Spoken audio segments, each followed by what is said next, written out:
और अब 10 करोड़ लोग दीक्षा लेंगे।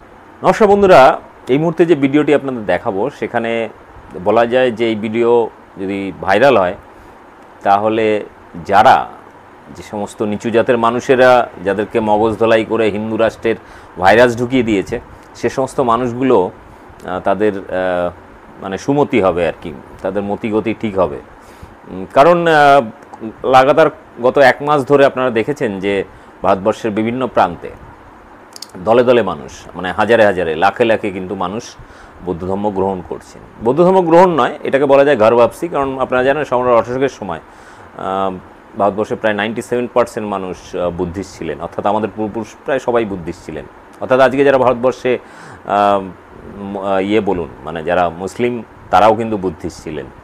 এবং আপনারা জানেন যে ভারতবর্ষের 99%-এর বেশি মানুষ যারা মুসলিম তারা কিন্তু সবাই প্রাক্তন তথাকথিত বুদ্ধিস্ট বা তথাকথিত শূদ্র এই ক্যাটাগরির মানুষ ছিলেন। ফলে প্রত্যেকে মূল নিবাসী। তো এই মূল নিবাসী মানুষের মূল ধর্ম যেটাকে ধর্ম বলা হচ্ছে বৌদ্ধ ধর্ম, সেই ধর্মটা কিন্তু আবার মানুষ ফিরে যাচ্ছে। অর্থাৎ ভারতবর্ষে যেটাকে হিন্দুদের মানে মৃগয়া ক্ষেত্র বলে বিজেপি আরএসএস প্রচার করে, অর্থাৎ ভারতবর্ষ হিন্দু রাষ্ট্র হবে এরকম একটা গাল গল্প দিয়ে মানুষকে মিথ্যা প্রোপাগান্ডায় মুসলিম বিদ্বেষী তৈরি করছিল, সেটাই কিছুটা জল ঢেলে গেল। কারণ বহুদিন ধরে চেষ্টা করছিল যে তথাকথিত ইসলাম বিরোধী একটা প্রচার চালিয়ে মুসলিমদেরকে শত্রু হিসাবে দেখিয়ে এই সমস্ত নিচুতলার মানুষকে তারা দলে টানবে। কারণ ব্রাহ্মণরা সংখ্যায় কম, মাত্র মানে 2% থেকে 5%। তো তারা ক্ষমতায় টিকে থাকার জন্য, যেহেতু এখন গণতন্ত্র, এখন রাজতন্ত্র নেই, জমিদারতন্ত্র নেই যে বংশ পরস্পরায় হবে, জনগণের কোনো ইচ্ছার তখন মূল্য ছিল না। কিন্তু এখন মানুষই নির্বাচন করে মানুষের কারা নেতা হবে, জনপ্রতিনিধি হবে। ফলে এই গণতান্ত্রিক ব্যবস্থাটাকে ভাঙতে হবে। ভাঙার জন্য শুরুতে যেটা করতে হবে সেটা হচ্ছে যে এই আপামর পাবলিকেরকে সবাই হিন্দু, আমাদের দলে আসো, আমরা হিন্দু রাষ্ট্র বানাবো। কিন্তু হিন্দু রাষ্ট্রে কী কী ফেসিলিটি আছে, অর্থাৎ এই সাধারণ 85% মানুষের শূদ্রদের কী কী ফেসিলিটি দেবে তার কিন্তু কোনো রকম চার্ট এখনও পর্যন্ত বিজেপি আরএসএস ঘোষণা করেনি। বারবার দাবি করা সত্ত্বেও কোনো বিজেপি আরএসএসের নেতাকে আপনি জিজ্ঞাসা করুন যে হিন্দু রাষ্ট্রে এই যে জাতপাত, অর্থাৎ ব্রাহ্মণ, ক্ষত্রিয়, বৈশ্য, তারপরে তার মধ্যে প্রায় 7,000-এর বেশি ভাগ, তো এই ভাগাভাগিটা কি থাকবে না হিন্দু রাষ্ট্রে? সবাই কি হিন্দু? তাহলে একটা কোনো গ্রামকে বেছে নিয়ে সেখানে সবাই হিন্দু, সেখানে ব্রাহ্মণের মেয়েকে শূদ্র বিয়ে করতে পারবে, শূদ্র ছেলে শূদ্র মেয়ে ব্রাহ্মণের ঘরে বউ হবে, কিংবা কোনো রকম জাতি সিস্টেম থাকবে না, সেখানে একজন শূদ্র ব্রাহ্মণ হতে পারবে বা ব্রাহ্মণকে দিয়ে চাষবাস করানো যাবে। তো এরকম ধরনের কম্বিনেশন যদি একটা গ্রামে করে দেখাতে পারে এবং সমস্ত রকম চাকরি বাকরির ক্ষেত্রে সমস্ত ক্ষেত্রে কিন্তু কোনো রকম জাত বিচার করা হবে না, এরকম একটা গ্রাম তারা তৈরি করে দেখো মডেল হিসাবে, এবং কি কি সুযোগ সুবিধা পাবে সেই সুযোগ সুবিধার একটা চার্ট তৈরি করার কথা বহুদিন ধরে বলেছি, কিন্তু এখনও পর্যন্ত তারা দিতে সমর্থ হয়নি। যাই হোক, কিন্তু বর্তমানে এদের চিন্তা হয়ে গেছে অন্য জায়গায়। এরা মুসলিমদেরকে মানে অপোনেন্ট হিসাবে, অপোজিট অর্থাৎ শত্রু হিসাবে দেখিয়ে সাধারণ মানুষকে, সাধারণ মানে শূদ্রদের বা আদিবাসী দলিতকে দলে টানার চেষ্টা করছিল। কিন্তু সেখানে মুসলিমরা বলছে আমরা খেলবো না, আমরা তোমাদের এই খেলায় আমরা অংশগ্রহণই করব না, তোমরা ফাঁকা মাঠে গোল দাও, অসুবিধা নেই। কিন্তু ময়দানে চলে এসেছে না চাইতেই সবথেকে পুরনো খেলাড়ি, সেটা হচ্ছে বৌদ্ধ ধর্ম। ফলে আজকে দলে দলে মানুষ যখন বুদ্ধিস্ট হচ্ছেন তখন কিন্তু বিজেপি আরএসএস চিন্তায় মানে ঘুমাতে পারছে না তারা। কারণ ভারতবর্ষের সংবিধান তৈরি ছিল একজন দলিত মানুষের হাত ধরে, বাবা সাহেব আম্বেদকরের হাত ধরে। তিনি ছোটোবেলা থেকে আমৃত্যু তিনি এই জাতপাত ব্যবস্থার বিলোপ চেয়েছেন, এই নিয়ে প্রচুর পড়াশুনো, প্রচুর লেখালেখি করেছেন। তার মতো ডিগ্রি ভারতবর্ষে আর দ্বিতীয় কারো নেই। ফলে সেই লোকটাকে শেষ করার জন্য কিন্তু বহুবার চেষ্টা হয়েছে, কিন্তু কোনো না কোনোভাবে তিনি যতটা তিনি করে গেছেন সেই আদর্শে কিন্তু অনুপ্রাণিত হয়ে ভারতবর্ষে প্রায় লাখখানেক সংগঠন, ছোট বড় সংগঠন যারা আম্বেদকরের দৃষ্টিভঙ্গিতে চলে, মানুষকে সচেতন করার চেষ্টা করছে। কিন্তু এই সচেতনতার জায়গা থেকে কিন্তু বিশেষ করে মিডিয়া, রাজনীতি, সমস্ত কিছুকে যেহেতু এই বড় বড় রাজনৈতিক দলগুলো কাজে লাগায়, ফলে মানুষকে সঠিক বার্তাটা পৌঁছে দেওয়াটা সম্ভব ছিল না। কিন্তু বর্তমানে নতুন করে যে আন্দোলন শুরু হয়েছে সেটা হচ্ছে যে মুসলিমরা যেহেতু খেলতে চায়নি, সেই ময়দানে চলে এসেছে বুদ্ধিস্ট। এবার বুদ্ধিস্ট বিভিন্ন সংগঠন তারা কিন্তু আম্বেদকরবাদী বিভিন্ন সংগঠন তারা এই মুহূর্তে ময়দানে নেমে গেছে। তারা বিভিন্ন রাজ্যে রাজ্যে যাচ্ছেন এবং সেখানে হাজারে হাজারে লাখে লাখে মানুষ, গতকালের ভিডিওতে আপনারা দেখেছিলাম যে শুধুমাত্র গুজরাটে প্রায় 1 লক্ষেরও বেশি মানুষ মানে দুদিনের প্রোগ্রামে তারা কিন্তু বুদ্ধিস্ট হয়েছেন। অর্থাৎ বুদ্ধিস্ট হওয়া মানে হিন্দু থেকে বুদ্ধিস্ট ধর্ম পরিবর্তন নয়, বরং ঘর বাপসি বলা যায়। কারণ যেহেতু আমি বলেছিলাম আগে যে ভারতবর্ষে 97% মানুষ বুদ্ধিস্ট ছিলেন সম্রাট অশোকের সময়, অর্থাৎ আমাদের পূর্বপুরুষ সবাই বুদ্ধিস্ট। তো আমরা ঘর বাপসি হচ্ছে। বিজেপি আরএসএস যেমন প্রচার করে যে মুসলিমদেরকে ঘর বাপসি করাতে হবে, তাদেরকে দাড়ি টুপি ছেড়ে হিন্দু ধর্মে চলে আসতে হবে, যেহেতু তাদের পূর্বপুরুষ সবাই হিন্দু ছিল। তো সেই রকম হিসাবে বুদ্ধিস্টও সেই একই রাস্তায়, অর্থাৎ আরএসএস বিজেপির যে কৌশল, সেই কৌশলেই কিন্তু বর্তমান ব্যবহার করছে এবং তাতে কিন্তু বিপদে পড়েছে আরএসএস বিজেপি।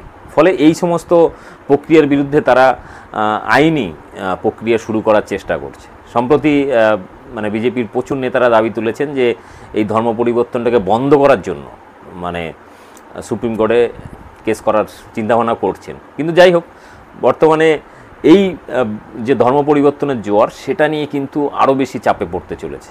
কারণ একজন বুদ্ধিস্ট মঙ্ক অর্থাৎ ভিক্ষু, তিনি কিন্তু এই প্রক্রিয়ার মধ্যে যুক্ত। তিনি সরাসরি ঘোষণা করেছেন যে আগামী ডিসেম্বরের মাসের মধ্যে 10 কোটি মানুষ বুদ্ধিস্ট হবেন।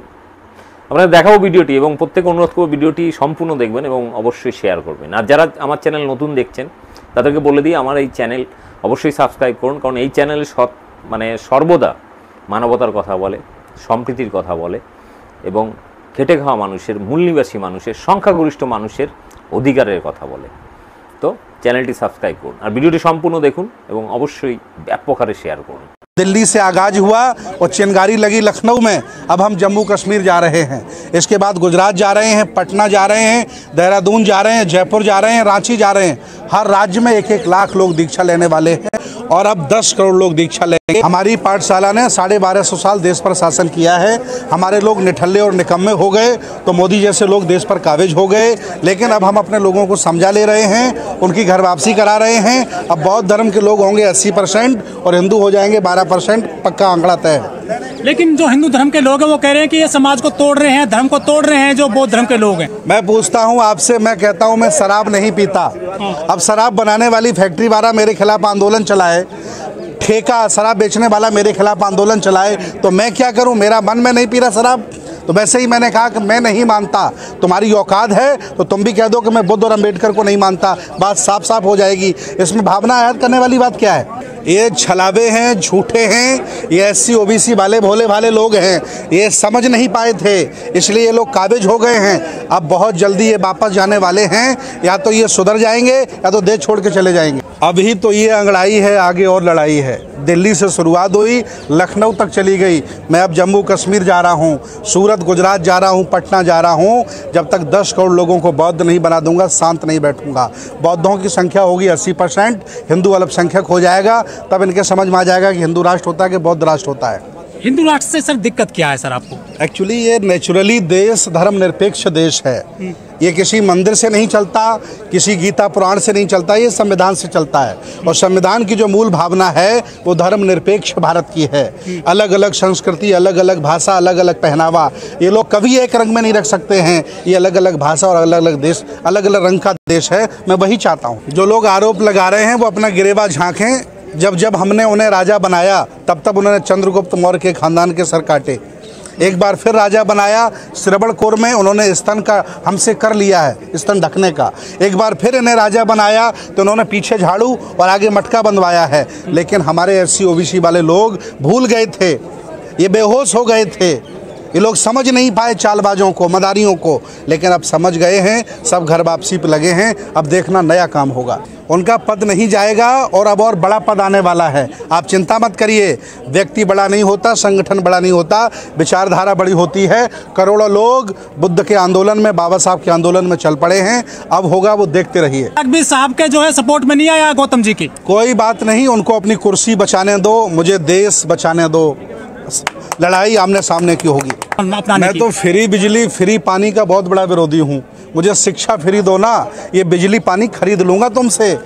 एक्चुअली गुलाम भारत के लोगों को फिर पुनः गुलाम बनाने का ये मनवादी षड्यंत्र कर रहे हैं। आप समझिए, ये चाहते हैं कि ये इस लेवल पर चले जाएं कि रोटियां हमसे मांगें, अडानी अंबानी के ट्रक आया करेंगे और उनको खाना फेंका करेंगे। इस लेवल पर ये SC OBC को लाना चाहते हैं। लेकिन अब SC OBC जाग गया है, अपने हक की लड़ाई लड़ेगा और इनका पर्दाफाश करेगा। केजरीवाल जी गुजरात गए, वहाँ से एक सफाई कर्मी फैमिली को लेकर आए, हर सोलंकी को खाना खिलाया बढ़िया तरीके से, काफी सम्मान तो किया सर, हवाई जहाज में लेकर आए थे। एक्चुअली मनुवादी वहाँ से हार रहे हैं, इसलिए राजेंद्र पाल पर टारगेट किया जा रहा है। भाजपा वहाँ से जा रही है, कहीं केजरीवाल न जीत जाए, इसलिए ये लोग बखेड़ा खड़े कर रहे हैं। आप समझिए षड्यंत्र क्या है।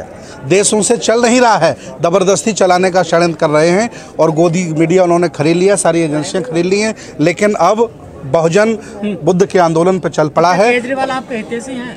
केजरीवाल जी हमारे दुश्मन भी नहीं है, हितैषी नहीं है। तो इस्तीफा कैसे ले लिया? इस्तीफा उन्होंने लिया ही नहीं, हमने स्वाभिमान में इस्तीफा दिया है। हमने अपने मान सम्मान को बचाने के लिए, स्वाभिमान को बचाने के लिए, जब मेरी मूंछ रखने पर लोग मेरी हत्या कर देते हों, घड़ा मटके में पानी पीने पर मुझे मार देते हों और जाति के आधार पर हमारा शोषण होता हो, ऐसे भारत को बदलने के लिए मेरा आंदोलन है। मंत्री पद, विधायक बहुत छोटा पद होता है। ये देश जाग गया है, अब विचारधारा आगे बढ़ेगी और देश भारत आगे बढ़ेगा। एक्चुअली केजरीवाल जी से तो हमें कोई शिकायत ही नहीं है, उन्होंने कोई नुकसान भी हमारा नहीं किया। शिकायत उनसे है जो मेरी 22 प्रतिज्ञाओं पर घबरा रहे हैं, परेशान हो रहे हैं। राजेंद्र पाल गौतम जी को जान से मारने की धमकी दे रहे हैं। मुझे दिन में 10 फ़ोन आते हैं और कहते हैं कि तुम्हें मार दूंगा। मैंने कहा जगह बताओ, कौन सी जगह मारोगे? तो मैंने उनसे कहा कि बनते सुमित रतन को मार दोगे, हजारों सुमित रतन पैदा हो जाएंगे, लेकिन तुम्हारी गुलामी स्वीकार नहीं करेंगे। एक्चुअली बाबा साहब बुद्ध से नफरत उन्हें इसलिए है क्योंकि उनकी दुकानें बंद हो रही हैं। आप समझिए बात को। ATM पासवर्ड उन्हीं के पास है, वो लॉक लग रहा है, बंद हो रहा है, तो बौखलाया हुआ बामनबाद घूम रहा है। लेकिन सर आप कह रहे हैं कि बीजेपी इतना कर रही है, तो विपक्ष में उसका तो काम है ये करने का। देखिए, बहुजन समाज के हकों को जो छीनेगा, सामाजिक, धार्मिक, राजनीतिक, आर्थिक जो भी गुलामी देगा, हम उनके साथ खड़े रहेंगे। क्योंकि हम बहुजन समाज की रोटी खाते। क्यों नहीं आपके साथ खड़ी हो रही सर? कौन पार्टी हमारे साथ खड़ी नहीं हो रही? अरे पार्टी बहुत बड़ी छोटी चीज है भाई। जब विचारधारा पूरी खड़ी हो गई देश भारत की, आज जितने अम्बेडकरवादी हैं, बुद्धिस्ट हैं, सब राजेंद्र पाल जी के साथ खड़े हैं, तो पार्टी तो बहुत छोटी चीज है। लेकिन सुमित रतन जी, एक भी आदमी नहीं आया आपके सपोर्ट में सर, गौतम जी के सपोर्ट में? चलिए, वो डर रहे होंगे, वो भी एक्चुअली उसी विचारधारा के लोग हैं, उनमें क्षमता नहीं है अभी खुल के बोलने की। लेकिन हम लोग बाबा साहब के शेर हैं, दहाड़ेंगे और इनसे जीतेंगे भी। कुछ लोग कह रहे हैं कि जो केजरीवाल जी वो भी संघी हैं।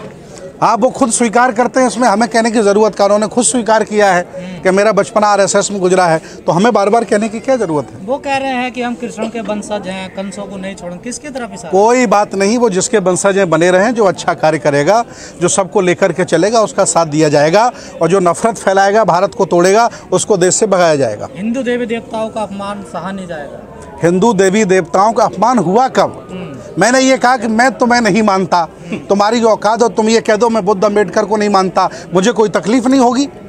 एक्चुअली तकलीफ उन्हें इस बात से है कि ये मेरी गिरफ्त से बाहर जा रहे हैं।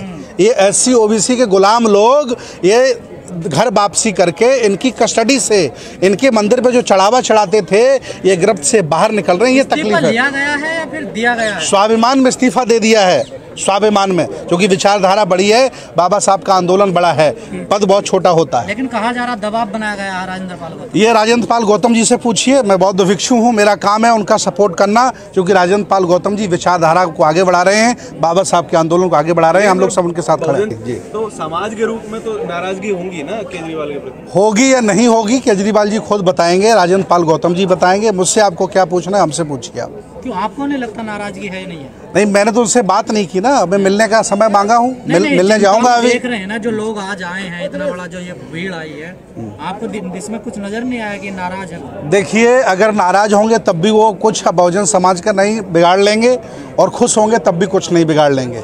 ये बहुजन समाज बाबा साहब के संविधान के बाद उठ खड़ा हो गया है, अब इस लायक हो गया है कि अपना मान सम्मान, स्वाभिमान गले में हाथ डाल करके खींच सकता है। अब हम किसी के गुलाम नहीं हैं। किसको ताकत दिखाई गई है आज? ये किसी को ताकत नहीं दिखाई गई है। आज 14 अक्टूबर है, बाबा साहब की धम्म क्रांति का दिवस है। आज हम लोगों ने बाबा साहब को पुष्पांजलि करके अपने आप को गौरवान्वित महसूस किया है। ये प्रोग्राम अम्बेडकर भवन में होने वाला, वहाँ क्यों कैंसिल हो गया, फिर इधर को आया? अनुमति नहीं मिली होगी, हाँ अनुमति मिल गई इसलिए यहाँ हुआ है। बहुत बहुत धन्यवाद। भवन में भी अनुमति चाहिए? जी बिल्कुल, अम्बेडकर भवन में शासन प्रशासन से बात करनी पड़ती है, ज़्यादा लोग आ जाते हैं, दिक्कत होती है, लेकिन यहाँ बाबा साहब की बड़ी अच्छी प्रतिमा थी, हम लोगों ने पुष्प अर्पित किए। आदरणीय गौतम जी के पास परमानेंट कुर्सी तो थी नहीं, पहले वो एडवोकेट थे, फिर वो समता सैनिक दल में कार्य करते थे, सामाजिक कार्य करते थे, और नहीं मंत्री पद रहेगा, इसके बाद फिर अपने सामाजिक धार्मिक कार्य करेंगे, क्या फ़र्क पड़ता है? ये पद आते जाते रहते हैं, लेकिन पुरखों की विचारधारा को आगे बढ़ाने का जो उन्होंने जिम्मेदारी उठाई है, इसलिए मैं उनके साथ खड़ा हूँ। बहुत पुरानी बात हो गई है, जो लोग आटे दाल चावल पर बिजली पर पल रहे थे, वो लोग जागरूक हो गए हैं कि इससे हमारी आने वाली पीढ़ी गुलाम हो जाएगी। अब वो इन व्यवस्थाओं को छोड़ना चाहते हैं, इन जुमलेबाजों को छोड़ना चाहते हैं और अपने हक अधिकारों की लड़ाई लड़ रहे हैं। अब एक ही नारा चलेगा, जिसकी जितनी संख्या भारी उसकी उतनी हिस्सेदारी, जो देगा उसी का साथ दिया जाएगा और नहीं देगा तो नीचे उठा के रख दिया जाएगा। के हिसाब से 4 मंत्री बनने चाहिए ना दिल्ली में? बिल्कुल बनने चाहिए, ये तो जिम्मेदारी है, समाज मांग करे, हिस्सेदारी मिलनी चाहिए, और अगर नहीं दे रहे हैं तो ये जिम्मेदारी समाज के लोगों की है और जो मुख्यमंत्री उनकी जिम्मेदारी है। सर आगे के प्रोग्राम क्या है सर? धम्म दीक्षा को लगातार अभी तो ये अंगड़ाई है, आगे और लड़ाई है। दिल्ली से आगाज हुआ और चिंगारी लगी लखनऊ में, अब हम जम्मू कश्मीर जा रहे हैं, इसके बाद गुजरात जा रहे हैं, पटना जा रहे हैं, देहरादून जा रहे हैं, जयपुर जा रहे हैं, रांची जा रहे हैं। हर राज्य में 1-1 लाख लोग दीक्षा लेने वाले हैं और अब 10 करोड़ लोग दीक्षा लेंगे। अब बदलाव आएगा, लोग घर वापसी करेंगे, इंकलाब